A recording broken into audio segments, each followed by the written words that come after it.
അല്ലാഹു അക്ബർ അല്ലാഹു അക്ബർ.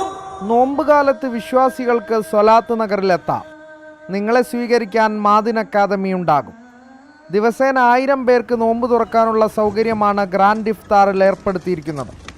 വൈവിധ്യമാർന്ന നോമ്പുതുറ പലഹാരങ്ങൾ ഒരുക്കാൻ വോളണ്ടിയർമാരും സജ്ജമാണ്.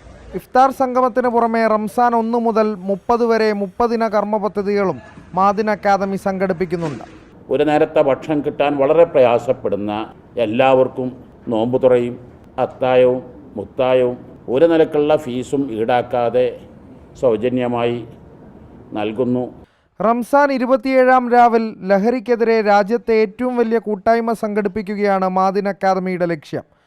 1 ലക്ഷം സ്കൂൾ കോളേജ് വിദ്യാർത്ഥികൾക്ക് ലഹരി ബോധവൽക്കരണ ക്ലാസ്, 5 ലക്ഷം കുടുംബങ്ങൾക്ക് ലഹരി നിർമ്മാർജ്ജന മാർഗരേഖ കൈമാറൽ, ലഹരിക്ക് അടിമപ്പെട്ടവർക്ക് സൗജന്യ ഹെൽപ്പ് ലൈൻ തുടങ്ങിയ പദ്ധതികളാണ് ആസൂത്രണം ചെയ്തിട്ടുള്ളത്. റംസാനിലെ ആദ്യ വെള്ളിയാഴ്ച മാദിൻ ഗ്രാൻഡ് മസ്ജിദിൽ നടക്കുന്ന ജുമുഅക്കും ബാങ്ക് വിളിക്കും പ്രഭാഷണത്തിനും ഭിന്നശേഷി പണ്ഡിതരാണ് നേതൃത്വം നൽകുക. മാതൃഭൂമി ന്യൂസ്, മലപ്പുറം.